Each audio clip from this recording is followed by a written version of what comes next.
We didn't actually shoot this in chronological order. This was in fact one of the last scenes we shot.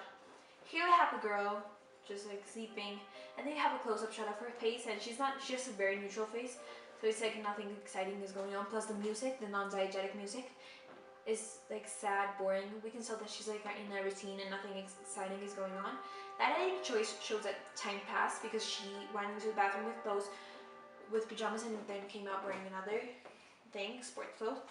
And this part, our emphasis was to show the date, so we made the mise-en-scene choice to have a water bottle to make it have sense that we were showing her hand. She's going out for a run, or she's going to exercise, so it makes sense that she's grabbing a water bottle. And also we wanted to make the audience feel intrigued about what's that date about, because it was shown in slow motion, so the audience had time to see and read the date, but they don't know it's an expiration date, so we want to have them like wondering what it is. Here we see she's in a park running, and the park is full of green, which is usually related to light, but then the colors switch to black and white.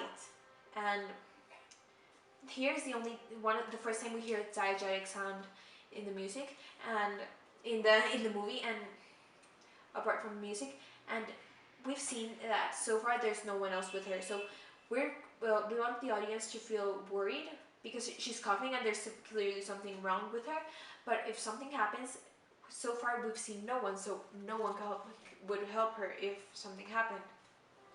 And here she's throwing up, and even though it's very explicit that she's throwing up, we want the audience to feel worried for her, not disgusted, which is why also we had it black and white, because that way it wouldn't be as disgusting to have someone vomiting. This was basically just to show her going home, and we wanted it to make sense how she got from the park back home in that state, so that was the reason why we had that scene. Here we see her back home, and we made the mise-en-scene choice to have this pajama pants here, so the audience can realize that she's at home, and they can relieve a little bit of the worry that they have, because now she's safe. But the worry isn't completely gone, because now we find out that she has bruises that are just as new to the audience as they are to her, because she uncovers her legs, she finds that she has more, and she's worried and she tries to rub them, but so there's clearly something very wrong. And then we have this shot to show that she's in a different setting, in an office. Here the sound of the music essentially goes down to have an emphasis on the diegetic dialogue that they're having, and he's going to tell her what's wrong with her because her results just came in, and the audience, just as she is, they have no idea what's wrong with her, so they're both very like intrigued and in anticipation of what's about to be told to them. We had this over the shoulder shots because we wanted to show the way they both took the news, so the way the doctor is telling her which he's about to tell her, and the way she takes the fact that she has 4 days to live.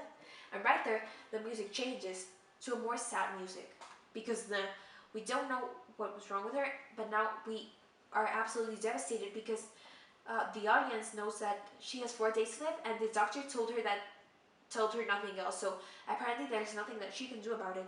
And then we have two stages of her reaction. So at first we see her shocked, but then we made the editing choice to have like a layer almost of her reactions, which is basically after she takes it in and her hands just drop to her face just dropped to her hands. And here we show her drinking. This is a medium shot of her drinking. The emphasis was on the action, so we didn't actually show her face.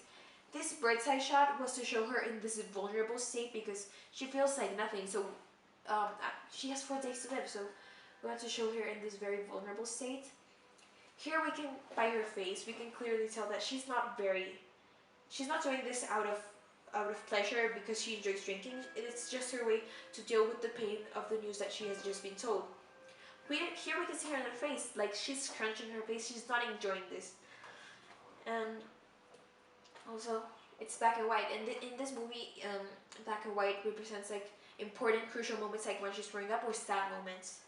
And here we see that she's so drunk that she passed out. And then we have this was an editing mistake because she's wearing the same clothes that she was before, and this makes no sense. And now we see her in a different setting, and there we can see her that she's a lot happier, and this is a point of view shot that also establishes where she is. So she's back at a place. Close-up shot of her wrists, which shows the date. We wanted to use a close-up and slow motion to show the date, which has clearly changed from the one before. We also show her playing with some animals. We made the mise-en-scene choice to have animals because they are related with making people happy and keeping them company, especially ones like the ones we show that are horses and a dog. Here we have a shot of a homeless man who's clearly asking for help, and then a very rude man comes across and yells at him, and maybe because of the language that it used, it may seem a little extreme, but it was to show the contrast in between how he's usually treated and how our character comes and acts as some sort of hero and gives him a little apple, but that's like, you can see in this close-up shot of his face that it means a lot more to him than just an apple. It's like his food for the day. And then we show her with a sunset in the background, and by this point the audience should take that as a hint that her life as well as the movie is coming to an end.